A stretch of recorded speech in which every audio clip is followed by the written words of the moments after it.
The American Federation of Mineralogical Societies recognizes 15 different forms of lapidary for competition. This does not include tumbling, although Rob from Michigan Rocks has found a national competition for tumbling, which he's won in the past. This video will be the definitions and examples of the 16 forms of lapidary. I do not perform all of them, but as a certified judge, I'm expected to know the principles of each form and how to judge them. Here's a list of the 16 lapidary forms. Lapidary is the practice of shaping stones, minerals, or gemstones into decorative items such as cabochons, engraved gems, including cameos, and faceted designs. A person who practices lapidary is known as a lapidarist. A lapidarist uses the lapidary techniques of cutting, grinding, and polishing.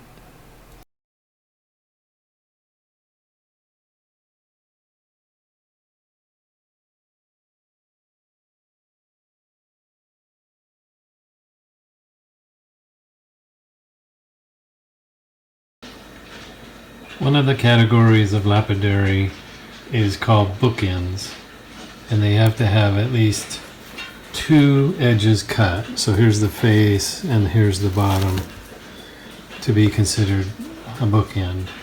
So these actually qualify.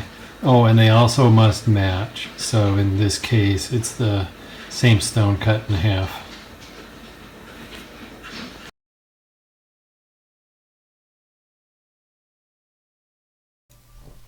A cabochon shall be a lapidary material of a size that could be worn for jewelry, cut freehand without having been tumbled. Cabochons fall into two categories, traditional or modern and creative. Traditional cabochons must have dome tops and must have at least one plane of symmetry. A plane of symmetry exists when a straight line passed through the middle of a cabochon gives two equal halves in size and shape. Some examples of traditional cabochons are heart, cross, star, square, rectangle, diamond, teardrop, pear, circle, oval, and kite. Modern and creative cabochons may have either domed or flat tops and have any shape that exhibits both the skill and creativity of the lapidarist. They are not restricted to having a plane of symmetry.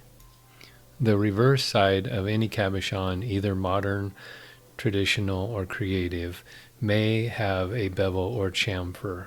However, a bevel or chamfer is not mandatory. The definitions for carvings is fairly long, but the gist of it is there's the type of carving, which is like in the round and reliefs, fretwork, transparencies, one solid mass piece, or a composite, which we'll get into later, a diorama, a miniature, and the basics is that's divided into soft stones, which is material less than 5 on the Mohs scale, and can be carved with steel tools, and then hard stones, which is 5 to 10 on the Mohs scale, which, due to the hardness, must be carved with lapidary tools. Here are some examples of carvings. I did not do these, but since they were put on public display, I can take photographs of them and use them without worrying about copyrights. Some of these people are amazing.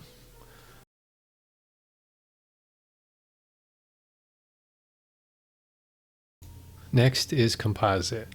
Excluding doublets, triplets, and carvings, as those are other forms. Examples of lapidary workmanship constructed from 2 or more pieces which may be of the same or different material and worked as a flat, cabochon, faceted stone, sphere, bookend, or specialty.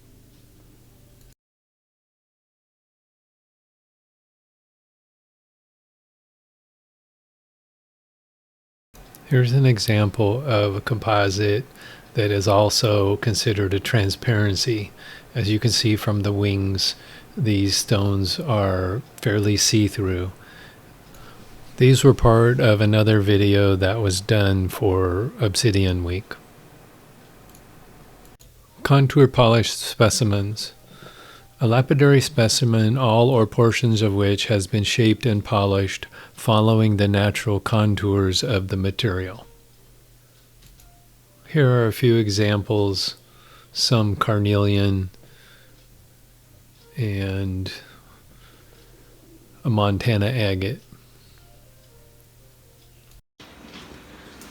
So contour polish is following the flow of the outside of the rock. Here's a piece of carnelian from Santiam area in Oregon, as is another one.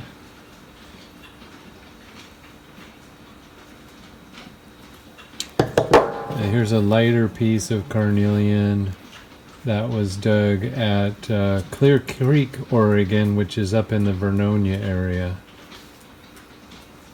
And I hope this will show. This is what they call gold sheen obsidian. And if you catch it right, you can see the chatoyance in the middle. There's some of it.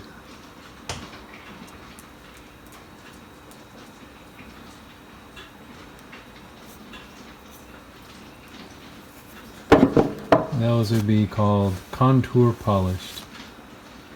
Doublet, a cabochon or faceted stone fashioned from two-piece horizontal layering of lapidary materials and designed to look like a single material when properly mounted. So this is a doublet. I have taken a piece of chrysocolla and epoxied it to a piece of optical quartz. And now I need to flatten the back of it to make, because that'll be the back of the cabochon. And once I get that flat, then I will turn it over and dome the top. So this is what's considered a doublet. Okay, we're back to this stone. I didn't do the top with ZAM, there was no reason to, but I did the very edges, and as you can tell, they did polish up better. And the reason for that is because chrysocolla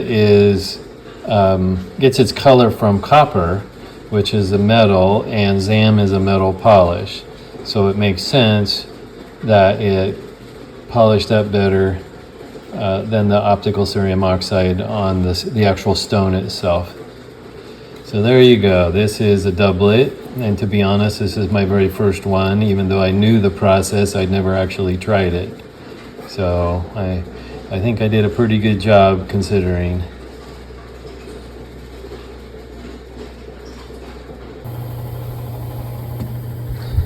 Well, here's our cabochon off the dopstick.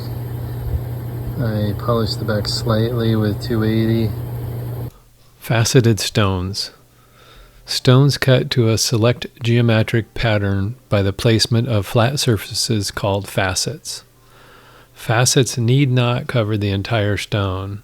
As an example, partially faceted domes. The Portland Rose Festival Queen has a traveling crown that exhibits both cabochons and faceted stones made from Oregon material.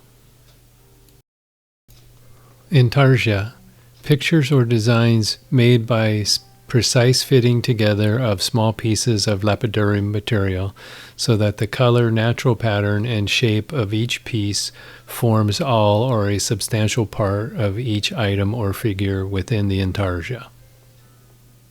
Here are some examples of intarsia done by some friends of mine.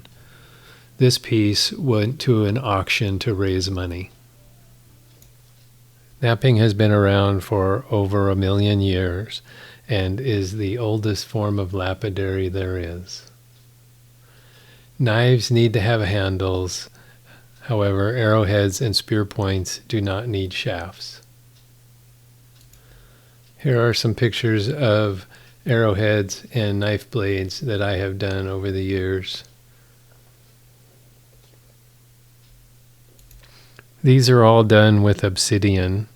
I have done some pieces of agate and flint, but they are a lot more difficult to work.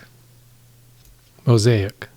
Pictures or designs made by fitting together small polished pieces of variously colored lapidary material. The fitting may be precise or grouting may be visible, like in tiles or steps. Polished flats. Lapidary material, the predominant feature of which is a single large polished flat surface. May be on slabs, wedges, nodules, or irregular shaped pieces. Most of my videos are showing the process of polishing these flats on the high-speed sander.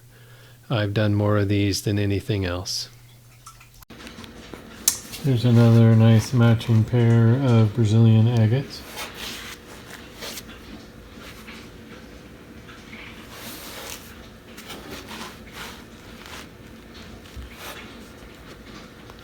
Specialty. This class includes all lapidary workmanship not specifically included elsewhere.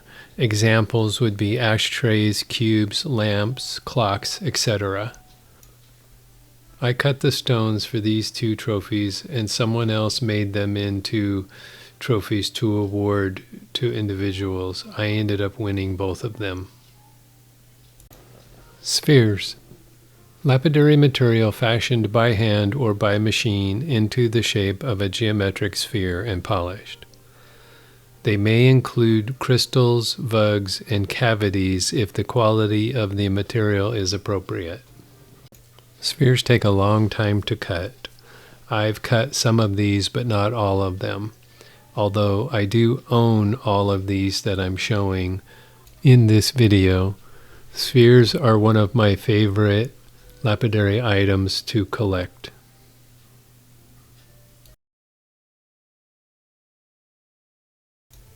Transparencies. Thinly sliced and polished translucent or transparent lapidary material. They may be lighted from the rear by mirrors or lights if needed to display the material to their best effect. Here are some examples of translucent or transparent materials. This would also include the butterflies that had the wings of midnight lace, as they are very transparent. Triplet. A cabochon or faceted stone fashioned from a three-piece horizontal layering of lapidary material and designed to look like a single material if properly mounted. So this is a little hard to see, but basically this is a triplet. There's a stone cap on top,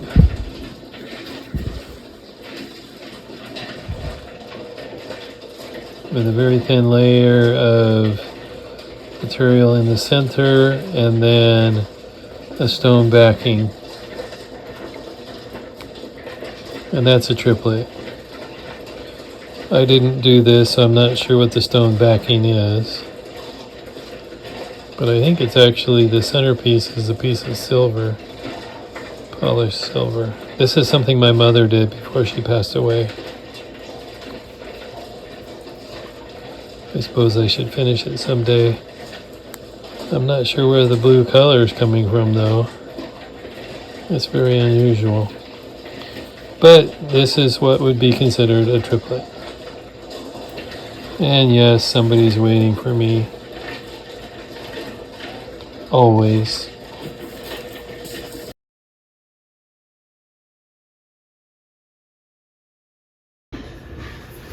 Well, as you can hear in the background, I have the tumbler running a lot in my videos. And I finally finished some. So I thought I'd go through some of these. Here's a decent little piece of Brazilian agate. No, I don't go as crazy as Michigan Rocks and some of these other guys. I'm okay with a few little flaws, as long as I get a decent polish.